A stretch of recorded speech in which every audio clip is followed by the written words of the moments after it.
Donc, dans cette vidéo, on va tenter de rajouter des liens de navigation. On a la page qui liste tous les pins et puis la page qui affiche les détails d'un pin. Mais malheureusement, pour l'instant, on n'a aucun moyen de naviguer entre ces deux pages.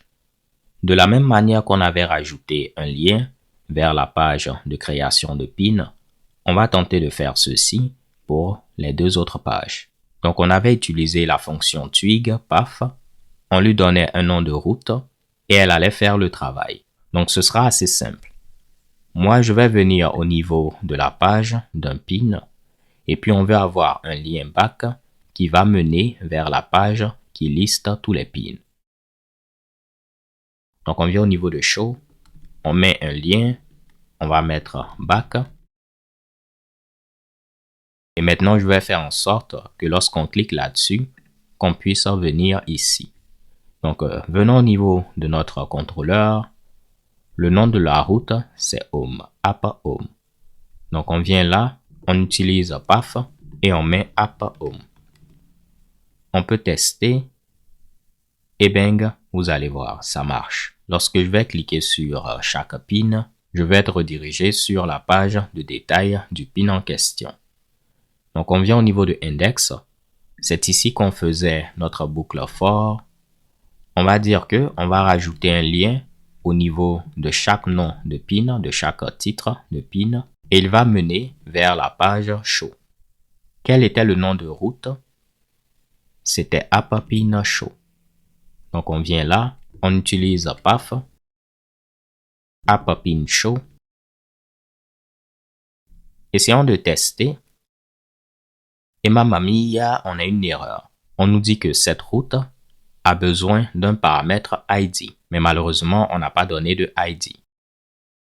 C'est tout à fait logique, il faut passer l'ID du pin concerné. Lorsqu'on utilise path et on a des paramètres à passer, on va les donner sous cette forme. Vous allez mettre les accolades et on peut dire que on a un paramètre ID dont la valeur c'est par exemple 2 ou bien 1. Mais nous ici, vu qu'on a la variable pin, on peut récupérer l'ID via le pin. Donc, pour chaque pin, on va rajouter un lien qui mène à la page du pin et puis on utilise l'identifiant du pin comme valeur du paramètre ID. Normalement, tout doit marcher. Regardez le lien, il va apparaître en bas. On a pin 1 et pin 2. On peut regarder le code et vous voyez pin 1, pin 2. On clique, bang. On clique, bang. Soit dit en passant, les cotes ici sont facultatives. Et je ne sais pas pourquoi, j'aime ne pas mettre les cotes, ok? Donc, si vous voyez que je ne mets pas les cotes, je ne sais pas pourquoi, mais sachez que j'aime ne pas mettre les cotes. Mais on peut voir que tout marche de la même manière. Là, on va remettre les cotes. Ça a l'air beaucoup plus clair, donc on va garder ceci. Bien avant de terminer, lorsqu'on créait un pin, on redirigeait vers la page Home, donc la page d'accueil. Mais maintenant, ce que je vais dire, lorsqu'un nouveau pin est créé, on va rediriger l'utilisateur vers la page de ce pin, donc vers la page Show de ce pin. Essayons de tester. Je vais créer un pin et on valide. Mais vous voyez qu'on est redirigé vers la page d'accueil. On va dire que on veut être redirigé vers App Pin Show. Donc là également, il faudra passer le paramètre ID. Sinon, vous aurez droit à une belle erreur. On peut le prouver. On va créer un pin 4 et on a une erreur. On n'a pas passé d'ID. Dans ce cas-là, il faudra donner un tableau. On donne le paramètre et puis on donne la valeur.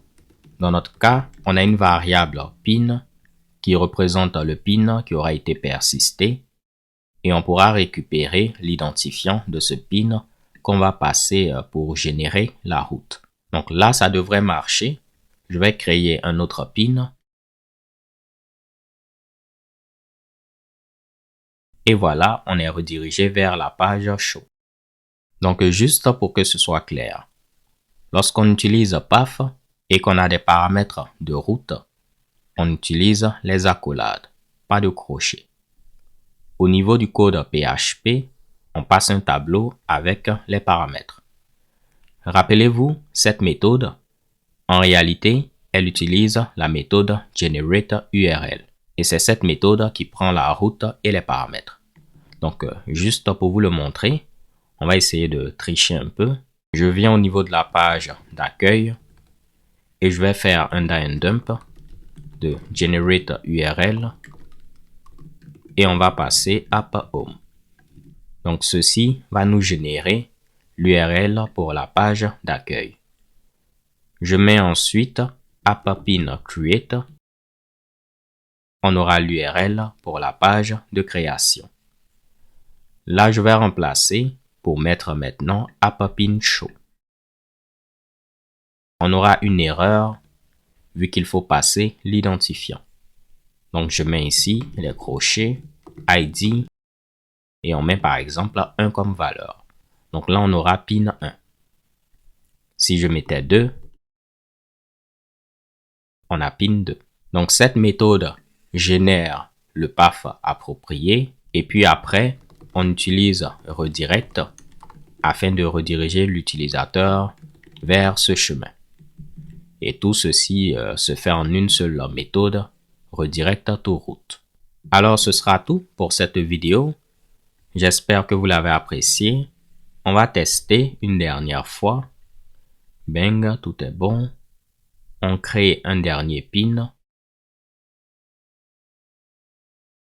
Et on est redirigé.